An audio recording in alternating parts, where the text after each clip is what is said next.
Assalamualaikum warahmatullahi wabarakatuh dan salam sejahtera.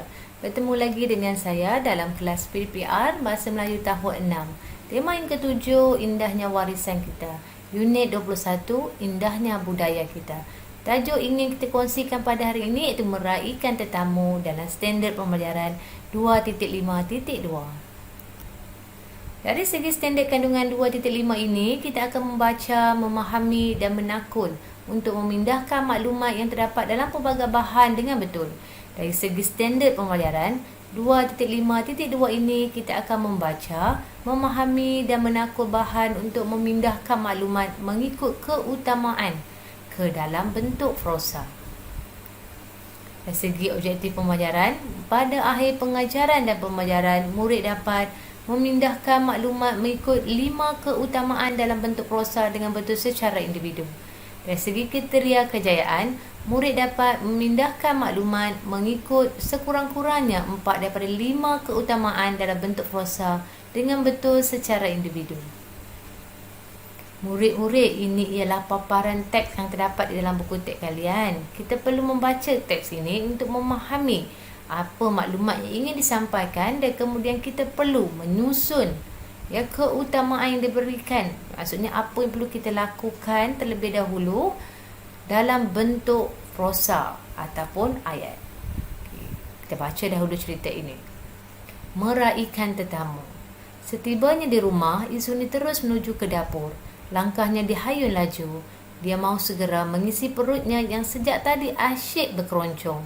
Tiba-tiba, Izuni terpandang sekeping nota pesanan daripada ibunya yang terlekat pada peti sejuk. Setelah membaca pesanan itu, Izuni terdiam untuk seketika.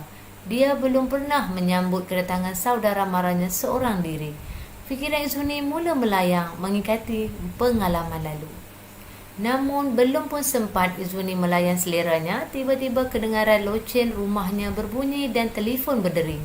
Izuni tergamam. Apakah yang harus dilakukannya? Baiklah murid-murid. Ini cerita tentang Izuni ni. Selepas balik pada sekolah, dia ingin terus makan. Dia terpandangkan satu nota pada peti aisnya. Mari kita baca dulu nota yang diberikan oleh ibu dan ayah Izuni. Izuni, ibu dan ayah terpaksa bergegas ke hospital kerana menziarahi rakan ayah yang terlibat dalam kemalangan jalan raya. Pak Long dan Mak Long dalam perjalanan ke rumah kita. Jika mereka sampai sebelum ibu dan ayah pulang, tolong sambut kedatangan mereka dengan mesra dan bersopan. Ini pesanan yang diterima oleh Izuni. Mak dan ayahnya tidak ada di rumah kerana pergi menziarahi rakan ayahnya yang terlibat dalam kemalangan. Tetapi pada hari yang sama, Pak Long dan Mak Longnya ingin datang ke rumah mereka. Jadi ibunya telah berpesan kepada Izuni, jika mereka belum tiba di rumah, Izuni perlu melayan mereka dengan mesra dan sopan. Inilah yang mengganggu fikiran Izuni kerana dia tidak pernah menyambut kedatangan saudara maranya secara bersorangan. Jadi apakah yang perlu dilakukan oleh Izuni? Kita perlu membantu Izuni. Apakah langkah-langkah yang perlu diambil olehnya mengikut keutamaan dan kesesuaian. Murid-murid, kita teruskan. Setelah membaca pesanan itu, Izuni terdiam untuk seketika. Dia belum pernah menyambut kedatangan saudara maranya seorang diri. Fikiran Izuni mula melayang mengikati pengalaman lalu.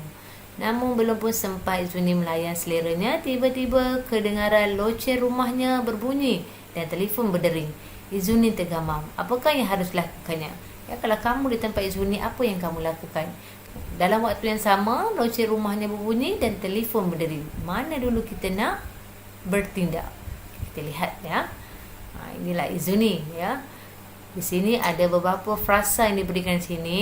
Menjawab panggilan telefon, menukar pakaian, menjamah makanan, membuka pintu, mengemas ruang tamu. Jadi apakah yang perlu dilakukan oleh Izuni? Kita kena ubah dia dalam bentuk frasa. Jadi bila kita dengar telefon dan pintu, di mana kita nak ni? Mestilah kita buka pintu dahulu. Lawa Mak Long dan Pak Long masuk, barulah kita angkat telefon Angkat telefon, kita layan dulu tetamu, kita hidangkan air, barulah kita nak tukar pakaian. Kita minta tetamu berehat.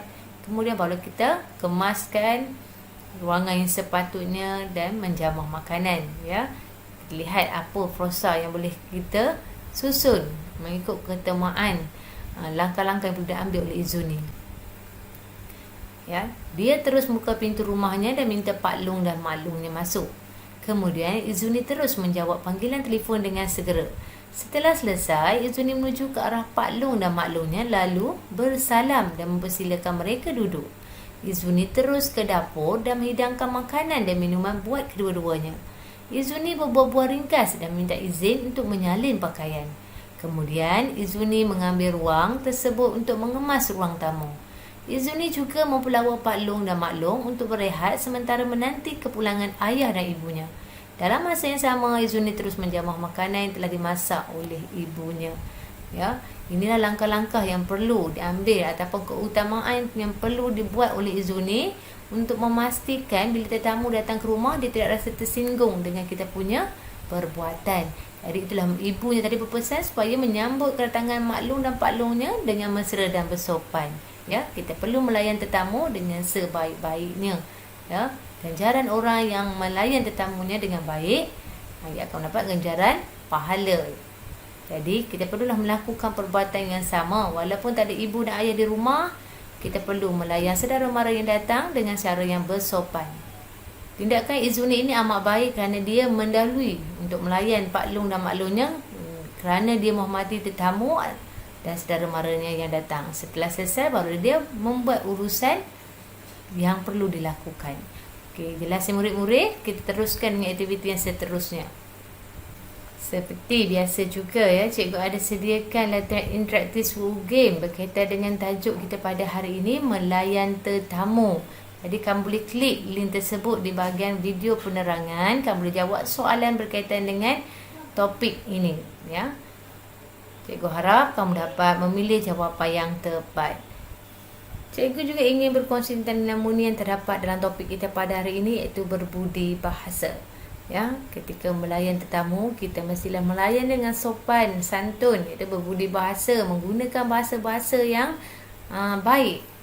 Yang melayan tetamu merupakan sikap yang baik kerana ia adalah tuntut dalam Islam. Begitu juga dengan yang lain, ya.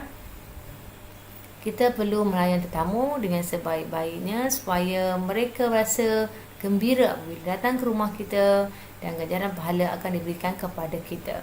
Ya, tak kiralah kamu melayan secara perseorangan ataupun kamu bersama-sama dengan ahli keluarga kamu, perlu melayan tetamu dengan mesra. Sampai di sini saja perkongsian cikgu tentang tajuk. Kita akan berjumpa lagi di kelas PDPI yang seterusnya. Ingat pesanan cikgu, anda belajar, anda hebat. Sekian, terima kasih. Assalamualaikum.